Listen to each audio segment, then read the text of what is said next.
The attempt to suppress pride out of guilt simply does not work. It is not helpful to label the energy of pride a sin and to suppress it in ourselves out of guilt, to hide it or to pretend it that we don't experience it. Whatever happens is the energy settled takes on a new form, known as a spiritual pride. We don't feel comfortable in the presence of those who are prideful. Therefore, pridefulness blocks communication and the expression of love. Although we love those who are prideful about specific accomplishment, we love them in spite of their fear and pride, not because of it. Feeling guilty about pride as a spiritual sin only lacks it in, as we have said, it is not really the answer. The real answer is merely to let go by examining its true nature. Once we have received pride of what it is one of the easier communication to surrender. To begin with, we can ask ourselves what is the purpose of pride? What is it pay off? How do I seek it? For what does it compensate? How do I have to realize about my true nature in order to let pride go without feeling of loss? The answer is rather obvious.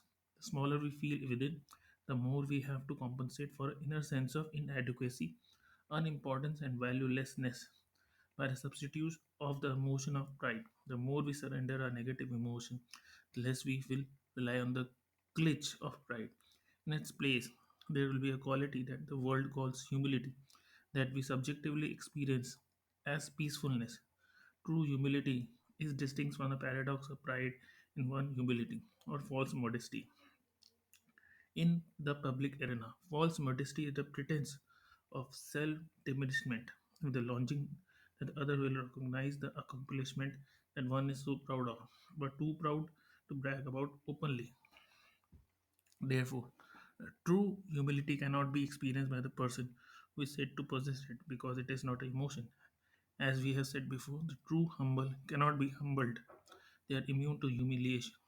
They have nothing to defend. They have no vulnerabilities, and therefore, the true humble do not experience critical attacks by others. Instead, a true humble person sees a critical verbalization by another person as merely the statement of other person's inner problem. For instance, if somebody were to say, "You think you are pretty good, don't you?" What a true humble person would see in that other person has a problem with envy, and the question has no basis in reality in the first place. There is nothing to be offended by and no need to react. In contrast, for a prideful person, this question would be viewed as an insult and lead to hurt feelings, verbal comeback, or even violent in some cases.